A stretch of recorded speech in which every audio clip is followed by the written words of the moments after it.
नमस्कार स्टूडेंट्स। आज अपने जो लॉजिक गेट अपन ने पढ़ा टॉपिक, उन लॉजिक गेट पे आने वाले न्यूमेरिकल्स के बारे में चर्चा करेंगे कि कैसे न्यूमेरिकल सॉल्व किया जाए। ये न्यूमेरिकल्स 12th क्लास और कॉम्पिटिटिव एग्ज़ाम में इम्पोर्टेंट है। तो चलिए शुरू करते हैं। फर्स्ट ऑफ ऑल अपने को न्यूमेरिकल इस तरह फॉर्म में दिया जाएगा, find logic for given diagram if A and B are input।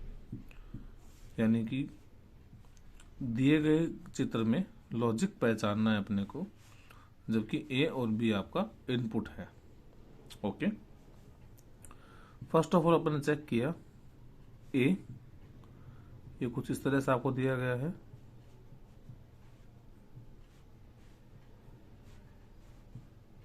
Okay,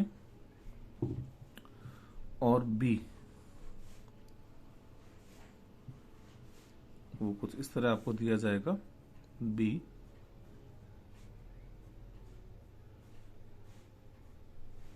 इस तरह से दे दिया। अपने को लॉजिक पहचानना है आउटपुट में कि क्या लॉजिक यहाँ लगाया गया है, कौन सा गेट है यूज किया गया है। तो सबसे पहले हम बात करते हैं, जैसे ये फर्स्ट आउटपुट अपने y1 है, क्वेश्चन में दिया हुआ रहेगा अपने को, ये इस तरह से दे दिया। सेकंड आउटपुट y2 है, ये क्वेश्चन में दिया हुआ है अपने को, ये अपने को इस तरह से दे दिया।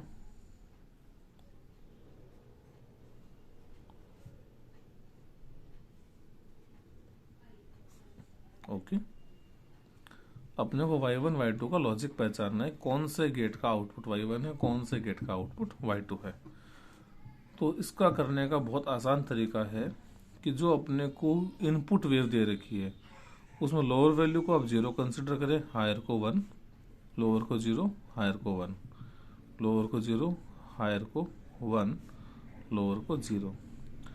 सेम फॉर्मेशन यहाँ कर लीजिए, y में लोअर को 0, हायर को 1 कंसिडर करना है, लोअर को 0, हायर को 1 कंसिडर करना है। ओके, फर्स्ट ऑफ ऑल हम बात करते हैं फॉर y1 में कौन सा लॉजिक लगा रखा है। आप एक टेबल फॉर्मेशन करना चाहें, टेबल फॉर्मेशन करके चेक कर सकते हैं, डायरेक्ट सॉल्व कर सकते हैं, पर पहले आप इसको टेबल फॉर्मेशन में कीजिए। जब आपकी प्रैक्टिस में आ जाता है तो डायरेक्ट भी सॉल्व कर सकते हैं। तो अपन ने इसमें चेक किया y1 का, तो आपने a का इनपुट जो दे रखा है वो लिख लीजिए 0 1 0 1, b का जो दे रखा है वो लिख लीजिए 0 1 1 एंड 0।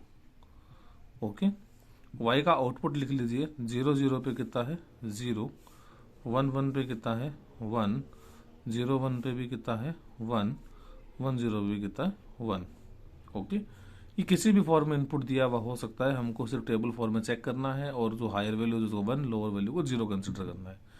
अब हम यहाँ चेक करते हैं कि किस लॉजिक गेट का फॉर्मेशन यहाँ हो रहा है। देखिए यहाँ पे 0 0 पे 0 आ रहा है, 1 और 1 पे 1 आ रहा है, 0 और 1 पे भी 1 आ रहा है।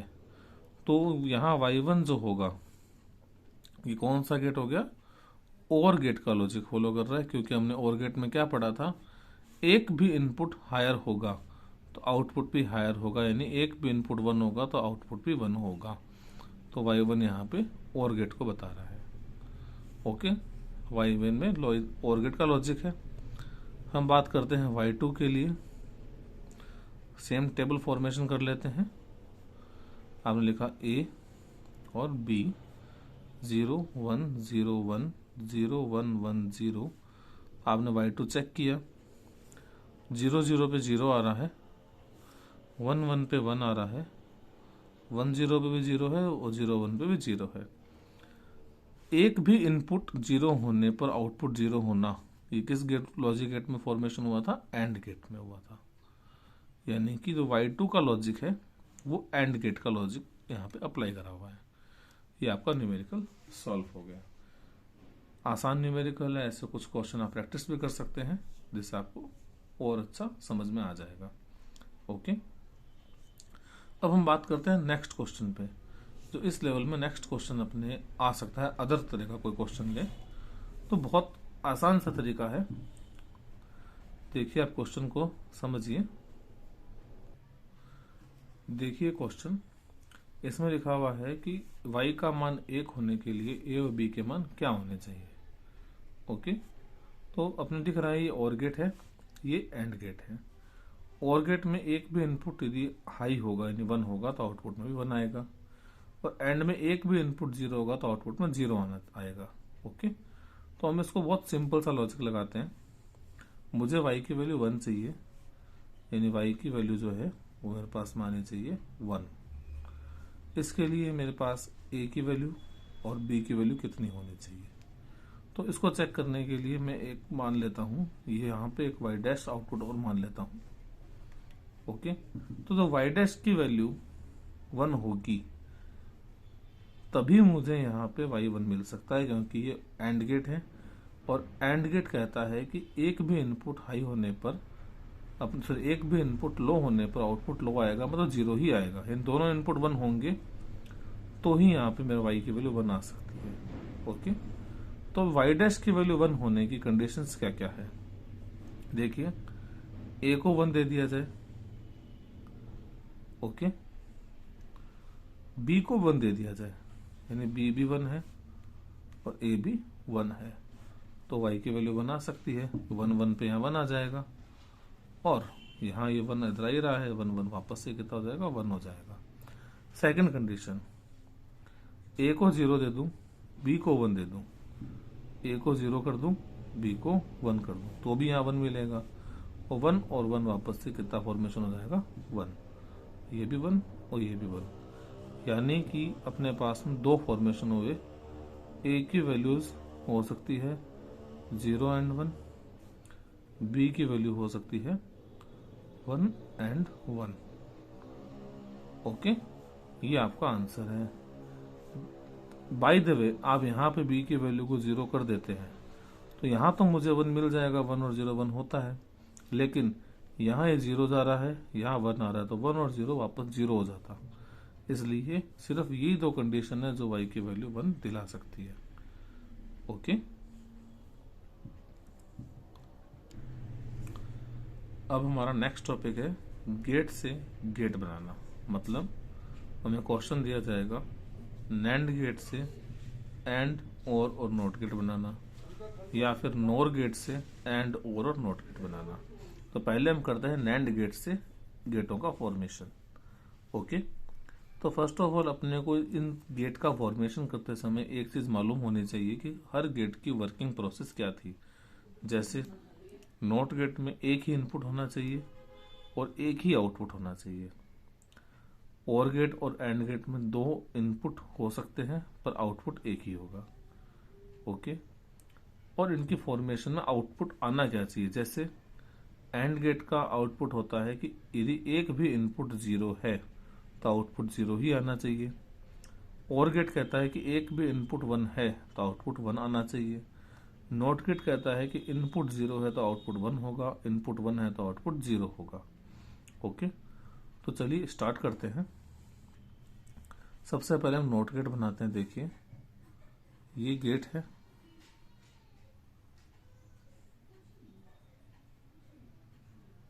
यहां पे अपन ने एक नोट लगा दिया, ये बन गया नैंड गेट। नैंड गेट में 2 इनपुट थे, इन दोनों को शॉर्ट करके मैंने एक इनपुट सप्लाई दे दी और आउटपुट में भी एक ही आउटपुट मेरे को मिल रहा है। ओके, तो ये वाला जो मेरा लॉजिक गेट फॉर्मेशन हुआ ये मेरा नॉट गेट बन गया। अब मैं यदि यहाँ पे a को 1 दूंगा तो यहाँ मुझे क्या मिलेगा, ये 1 और 1 और 1 1 पे क्या आ जाएगा, 0। यदि मैं 0 दूंगा तो 0 0 और 0 पे क्या आ जाएगा, 1। ओके, तो ये कौन सा गेट बन गया, मेरा नॉट गेट। कैसे चेक करना है, तो मैंने चेक करा इसको थोड़ा। a यहाँ y लिया, जब मैं इसको चेक कर रहा हूँ ट्रुथ टेबल से, मैंने a की वैल्यू को 0 दिया तो y की वैल्यू 1 आएगी, ए की वैल्यू को 1 दिया तो वाई की वैल्यू 0 आ जाएगी। तो ये मेरे पास में नैंड गेट से नॉट गेट का फॉर्मेशन हो चुका है। अब नेक्स्ट करते हैं अपने, मैंने एक नैंड गेट लिया,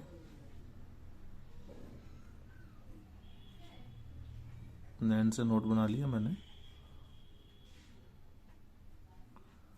फॉर्मेशन में ये ध्यान रखना है कि सारे गेट एक जैसे होने चाहिए, सारे एक जैसे होने चाहिए, मतलब अब सिर्फ नैंड गेट ही लगाना है और उसके आधार पर जो हमारा उत्तर आएगा वो हमारा उत्तर नए गेट का फॉर्मेशन बताता रहेगा। जैसे ये मैंने ए लिया, ये मैंने बी लिया, ओके। अब ये कौन सा गेट फॉर्म हुआ है चेक करता हूं मैं। तो इस गेट के फॉर्मेशन देखो चेक करके पता लगा ले, भाई बनाया है तो मालूम है कौन सा गेट होगा, लेकिन हम चेक करके प्रोसेस चेक करते हैं कौन सा गेट किसको फॉर्म कर रहा है। तो अपन ने सबसे पहले ट्रुथ टेबल लिया ए, फिर लिया बी, लास्ट आउटपुट अपने पास में आएगा वाई। तो एक आएगा ए बार, एक आएगा बी बार, और लास्ट आउटपुट जो आपका आ रहा है वो आ रहा है वाई। हम चेक करते हैं 0 0 1 1 0 1 0 1 1 1 0 0 1 0 1 0, ओके, कोई दिक्कत। अब ये नैंड गेट है, देखो यहां से वापस से ये नैंड गेट क्या करता है, आउटपुट कैसा देगा, एंड का उल्टा देगा। तो आप एंड मान लेते कि वाई जो अपना आउटपुट आ रहा है वाई डैश आ रहा है, आउटपुट मान लो वाई एक अलग ले लेंगे, समझने के लिए क्या आसानी रहेगी। जब मैंने 1 और 1 एंड गेट पे दिया होता तो यहाँ 1 आता, यहाँ 0, यहाँ 0, यहाँ 0, if Y dash is and gate. But Y यहाँ पे नैंड गेट है तो 1 का 0 1 1 1 यही हो रहा है। तो ये जो आपका उत्तर आया वाई का वैल्यू, ये ए की इस वैल्यू और बी की इस वैल्यू के लिए आ रहा है। तो 0 0 पे 0, 0 1 पे 1, 1 0 पे 1, 1 1 पे 1, यानी एक भी इनपुट यदि हाई है तो आउटपुट में हाई मिल रहा है। तो ये कौन सा गेट बन गया, और गेट, ओके, ये आपका आंसर होगा। आप बहुत आसानी से ट्रुथ टेबल बना के चेक कर सकते हैं। बहुत आसान तरीका है कि मैंने यहाँ पे ए दिया था इसलिए मेरे पास ए बार मिला होगा, बी देने पे बी बार मिला, ए बार और बी बार की वैल्यू को मैंने इसमें दिया तो मेरा आउटपुट क्या बना, ए बार डॉट बी बार का बार, ओके। मैं चेक करता हूँ इसको, तो y बराबर ए डबल बार, अब मैंने आपको बताया था लास्ट लेक्चर में कि डॉट का बार जब होता है तो प्लस में कन्वर्ट हो जाएगा, और b डबल बार यानी y is equal to A plus B, ये अपने पास में आंसर आएगा। ये किसका आंसर आ रहा है, और गेट का। तो ए डबल बार और बी डबल बार भी ए और बी सेम रेशियो मिल जाता है, ये भी मैंने लास्ट लेक्चर में आपको बताया था। यदि लास्ट लेक्चर नहीं देखा है तो आप डिस्क्रिप्शन में जाके लिंक से उस वीडियो को देख सकते हैं कि जब किसी क्वांटिटी में डबल बार होता है तो सेम क्वांटिटी में कन्वर्ट हो जाती है। डॉट पे यदि बार लगा होता है तो वो प्लस में कन्वर्ट हो जाता है, प्लस पे बार लगा होता है तो डॉट में कन्वर्ट हो जाता है, ओके। यानी ये नैंड गेट से और गेट का फॉर्मेशन हो चुका है। अब हमें लास्ट वन करना है नैंड से एंड गेट का फॉर्मेशन। बहुत सिंपल सा एक लॉजिक है, देखिए आपने इनपुट लिया ए, एक इनपुट लिया बी, इन दोनों इनपुट को आपने अप्लाई किया नैंड गेट पे। आउटपुट आपके पास में क्या आएगा, ए एंड बी का बार। इस आउटपुट को आपने वापस से नैंड से जो नॉट गेट फॉर्मेट किया था उसमें लगा दिया, नैंड से नॉट बनाया था उसमें अप्लाई कर दिया। यहाँ आउटपुट आएगा ए एंड बी के बार का बार, तो आपका आउटपुट आ जाएगा ए एंड बी, ओके। तो ये आपके पास में गेट का फॉर्मेशन हो गया। आप आउटपुट से भी चेक कर सकते हैं, यदि इतनी लंबी प्रोसेस को फॉलो नहीं करना चाहते तो डायरेक्ट आउटपुट याद रख के भी फॉलो कर सकते हैं। जैसे अपने डायरेक्ट पता लग रहा है कि इन तरह इसका आउटपुट ए एंड बी आ रहा है, मतलब ये जो डायग्राम बना हुआ है ये नैंड गेट से एंड गेट को बता रहा है, ओके। Thank you. ये आपके लिए क्वेश्चन है ए, बी और सी।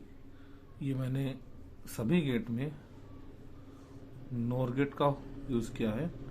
नॉर से इसका आउटपुट क्या आएगा, उत्तर क्या आएगा, ये नॉर से कौन सा गेट बन रहा है और ये नॉर से कौन सा गेट बन रहा है। ये आप प्रैक्टिस है करके देखिए। इसको वीडियो को पॉज कीजिए और फिर इसको चेक कीजिए। आई होप आपने इसको चेक कर लिया होगा। मैं आपको इसका आंसर बताता हूँ। जब मैंने इनपुट ए दिया, ये नॉट गेट बन रहा है because there is one input and only one output. तो ए का आंसर ए बार आना चाहिए, यानी आपने ए 0 दिया तो उत्तर में 1 आया। इसका मतलब ये नोट से कौन सा गेट बन चुका है, नॉट गेट बन चुका है। इसको चेक करते हैं। यहाँ ए का आंसर ए बार आया, बी का आंसर बी बार आया और यहाँ आपके आंसर में ए बार प्लस बी बार का पूरे का बार, क्यों, because this is a formation of NOR gate. तो जो y2 की वैल्यू आपके पास आ रही है वो आपके पास आएगी y2 is equal to a and b. A double बार ए हो जाएगा, बी डबल बार बी हो जाएगा, प्लस का डॉट बन जाएगा। मतलब ये आपके पास में नॉर से एंड गेट का फॉर्मेशन हुआ है। लास्ट वन में आपने यहाँ पे आंसर आया ए प्लस बी का बार और इसका उल्टा कर दिया तो आपका आंसर आया ए प्लस बी, यानी ये नॉर गेट से और गेट का फॉर्मेशन हो चुका है। आशा करता हूँ आपको समझ में आया होगा। ये न्यूमेरिकल्स अपने बोर्ड में भी इम्पोर्टेंट हैं, प्लस कॉम्पिटिटिव लेवल में भी इस पे सवाल आते हैं गेट टू गेट फॉर्मेशन वाले, उनको आप कर सकते हैं। Thank you.